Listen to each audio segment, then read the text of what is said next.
Once upon a time, there was a little engine called Edward. He lived in a shed with 5 other engines. They were all bigger than Edward and boasted about it. The driver won't choose you again. He wants big, strong engines like us. Edward had not been out in a long time, and he began to feel sad. Just then, the driver and fireman came to start work. The driver looked at Edward and said, "What's the matter, old boy? Are you feeling sad? Would you like to come out today?" And Edward said, "Oh, yes, please." So they lit his fire and made a nice lot of steam. Then he blew his whistle. Then the driver pulled the lever, and Edward puffed away. Look at me. The other engines were very cross at being left behind. And away went Edward to get some coaches. At last, Edward found the coaches, and they said, "Please be careful, Edward. Don't bump us and bang us like the other engines do." So Edward came to the coaches very, very gently, and the shunter fastened the coupling. Coaches were very pleased. "Thank you, Edward. That was kind. We're glad you are taking us today." Then they went to the station where the people were waiting. Here we are. Get in quickly, please. So the people got in quickly, and then Edward waited for the guard to wave his green flag and blow his whistle. He waited and waited and waited, but there was no green flag or whistle. Edward was getting anxious. Where is that guy? The driver and fireman asked the station master. Have you seen the guard?" No. Edward began to get cross. How are we ever going to stop? Just then, a little boy shouted, "Here he comes!" And there the guard was, running, with his flags in one hand and a sandwich in the other. He ran onto the platform, blew his whistle, and jumped in the van. Edward puffed off. Here we go. He had a great day. The children ran to wave as he passed, and he met friends at the station.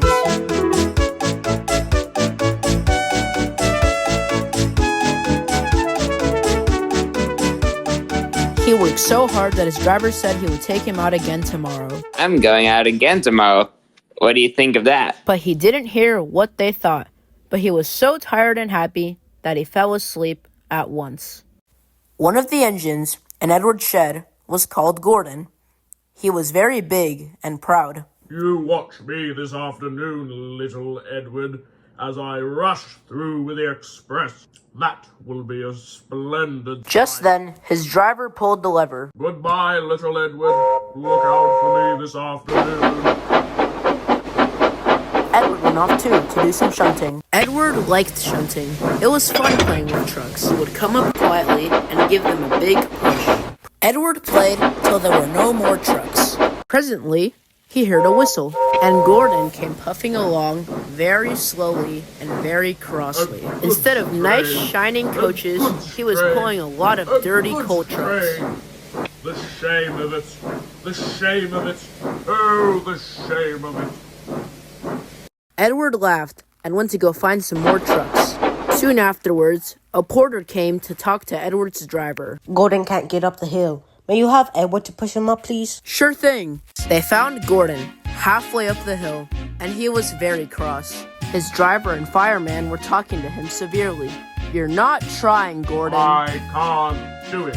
The noisy trucks hold an engine back, so if they were coaches now, clean, sensible things that come quietly, that would be different. Edward's driver came up. "We've come to push you." No use at all. "Well, you wait and see." They brought the train back to the bottom of the hill. Edward came up behind the brake van. The guard blew his whistle, and they pushed and pushed as hard as they could. I can't do it. "I will do it! I can't do it. I will do it!" Edward puffed and pushed as hard as he could. And almost before he realized it, Gordon found himself at the top of the hill. He forgot all about Edward and didn't stop to say thank you. He had already passed 2 stations before his driver could make him stop. The guard waved at Edward, but he couldn't keep up. He was out of breath. He ran to the next station, and there the driver and the fireman said they were very pleased with him. The fireman gave him a nice long drink, and the driver said, "I'll get out my paint tomorrow, and I'll give you a new coat of blue with red stripes. Then you'll be the smartest engine in the shed." Once an engine attached to a train was afraid of a few drops of rain. He went into a tunnel and squeaked through his funnel and never came out again. His driver and fireman argued with him, but it was no use.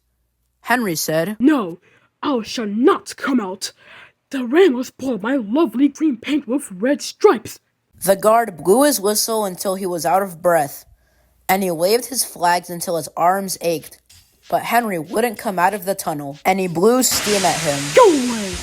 The passengers came and argued too, but Henry wouldn't move. The fat director told the driver to get a rope. I need you to go fetch a rope, right?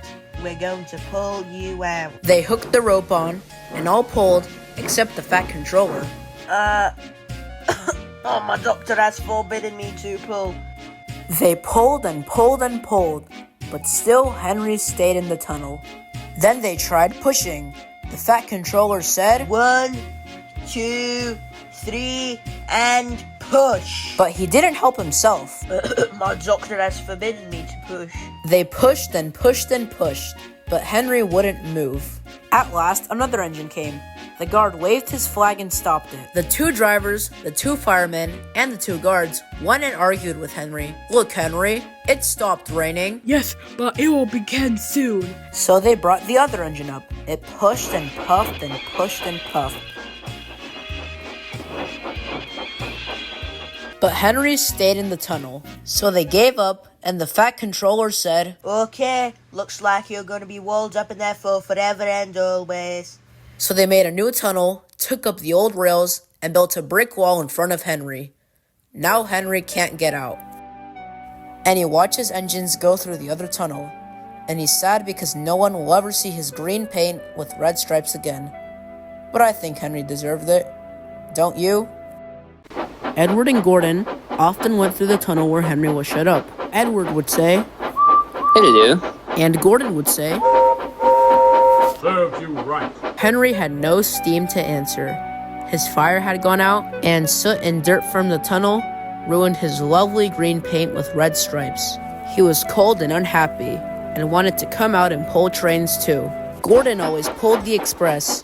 He was proud to be the only engine strong enough to do it. There were many heavy coaches full of important people, like the fat controller who punished Henry. Gordon was seeing how fast he could go. Gordon could see Henry's tunnel in front, and he thought to himself, I'll whistle at Henry and rush through and out into the open again. he was almost there when Gordon was in a cloud of steam and was going slower and slower. I feel so weak. The driver said, You burst your safety valve. You can't pull the train anymore. We were going so nicely, too. Look at Henry laughing at me. Everyone got out and came to see Gordon. Oh, I have never liked these big engines. Send another engine at once. While the guard went to go find another engine, they uncoupled Gordon and moved him out of the way. Edward, Gordon isn't feeling very well. Will you come help pull his coaches? I'll try. Gordon saw Edward coming. That's no use. Edward can't pull the train. Edward puffed and pulled and puffed and pulled, but he couldn't move the heavy coaches. I told you so. Why not let Henry try? All right, I will. Would you help to pull this train? Oh yes, certainly. So Gordon's driver and fireman lit his fire, the walls were taken down, and the rails were put back. And when he had steam up, Henry puffed out. Oh, I'm stiff. You better have a run. Ease your joints and find a turntable. Henry came back feeling much better. They put him in front. Edward said, I'm ready. So am I. Pull hard. We've done it together. The passengers were so excited. Fat Controller leaned out of the window to wave at Edward and Henry, but they were going so fast that his hat flew off and fell into a field where a goat ate it for its teeth. They never stopped till they got to the station at the end of the line, and the passengers all got out and said, Thank you, Henry. And the Fat Controller promised Henry a new coat of paint. Would you like to be painted blue with red stripes? Oh yes. Please, then I'll be like Edward and Gordon.